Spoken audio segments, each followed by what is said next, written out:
what's wild? Some of the biggest books in the past decade had started off as fanfiction. 50 Shades of Grey started off as a Twilight fanfiction. After was actually a One Direction fanfiction. The big new release of Alchemized was a Harry Potter fanfiction. And even The Love Hypothesis, that was a Reylo fanfiction. And every single time one of these books hits #1, the internet explodes, as it does. You have the one side of people who shout from the rooftops that this is plagiarism. And then you have the other side that are like, you know, it's not. We've always borrowed stories from other stories. It's been that way forever. But personally for me, as an avid reader and somebody who started their writing journey in fanfiction, honestly, I think posting fanfiction, publishing fanfiction is completely okay. As long as it's transformed, of course.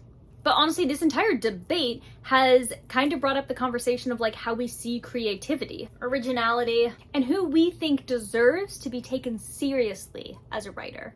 So in this video, we're going to explore that. And if you haven't met already, my name is Ileana, and I love to talk about books. I love to read books. I love to write books.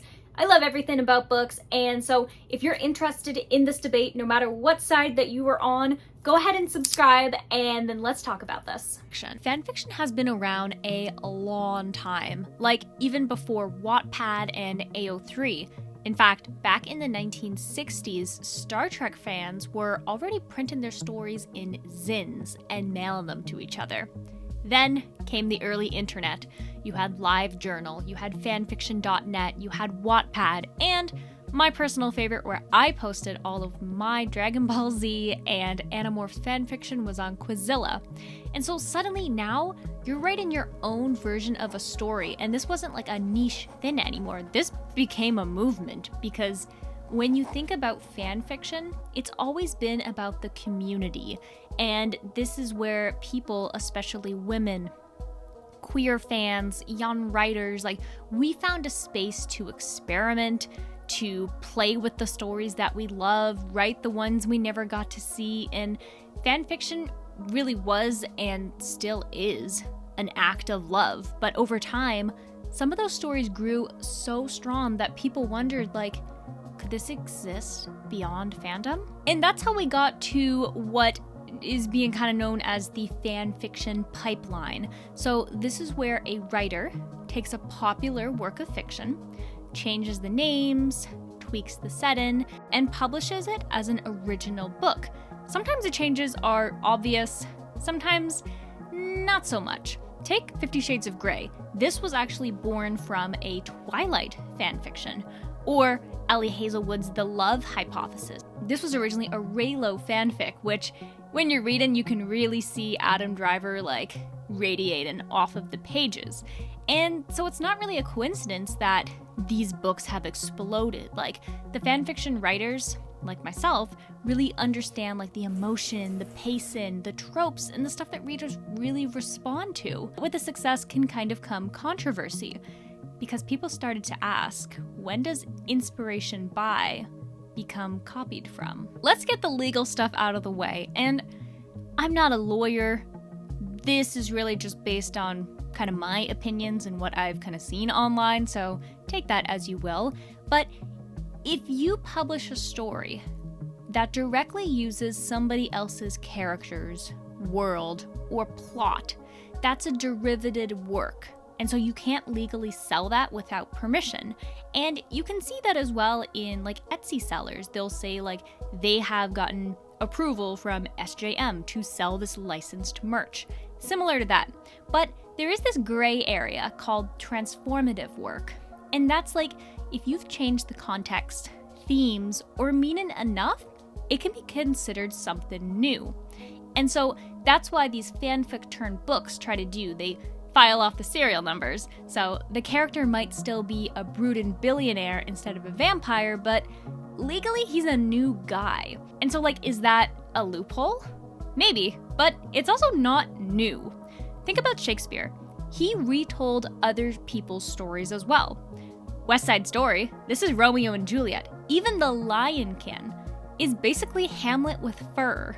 So the question isn't, is it original? It's what counts as transformation? But here's where it gets interesting. Because a lot of outrage around published fanfiction has less to do with copyright and more to do with who's writing it. Fanfiction has always been dominated by women in queer communities, writing for themselves, not the publishers. And because of that, it's always been treated as less serious or even cringe. But the truth is, fanfiction is one of the most emotionally rich, character-driven forms of writing out there. It explores intimacy, identity, slow burn relationships that traditional publishing has ignored for years. And now, these same tropes, fake dating, enemies to lovers, hurt/comfort, are everywhere. And it's that fanfiction didn't ruin publishing, it's actually helped reshape it for the better. When it comes to fanfiction, most writers aren't just dabbling. They've written hundreds of thousands of words. They know how to build tension, develop characters, and keep readers hooked chapter after chapter. They get instant feedback as well from their readers, so they'll post one of or two of their chapters and then they'll hear from people. They'll iterate, they'll adapt, and they learn. So when you think about fanfiction, it's kind of like training. And so it's no surprise when you look at authors like Ali Hazelwood, who have said that fanfiction has taught them everything they know about story structure and emotional payoff. So it really is helping elevate their craft in a very safe way. And so when these writers go pro, it's not luck, it's craft. They just learned it in a different classroom. It's not every fic to book story lands perfectly. Sometimes authors change just enough to publish, but not enough to feel original, or they market the book as based on this ship to attract a built-in audience, and this can feel off. Like it's cashing in on a fandom that was supposed to be communal, not commercial. And then there's the question of transparency. Should authors acknowledge the fanfic origins, or does that cheapen their work? I don't think there's really a right answer, but I think what matters most is the intention. Are you honoring the source material, or are you exploiting it? And I think you can tell when you read these books which way the author has chosen to go. So honestly, here's where I land.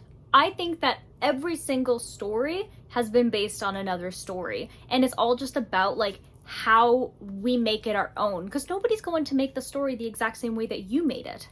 And I think that the thing with fan fiction is that we can see the connection. It's visible, it's traceable, and that's making people really uncomfortable. But stories evolve. They've always done that. When you look into the history, stories have been doing this forever.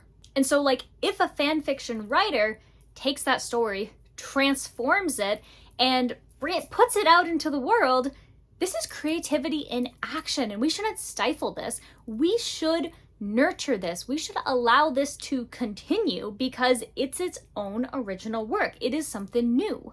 And I personally think that instead of asking oh, is this allowed? Maybe we should be thinking about it as this is the future of storytelling. Because fan fiction is not a threat. Fan fiction has always been there. It's always going to be there. And these authors put their hearts and their souls like any other author has, and they put that story out there. And I think that's beautiful. And I think that this is the start of a really cool new chapter in publishing. So yeah, let me know in the comments. What do you think? Do you still think that fan fiction is a threat, that it's plagiarism? Do you think that it's just a new form of creativity that's finally being realized from traditional publishers?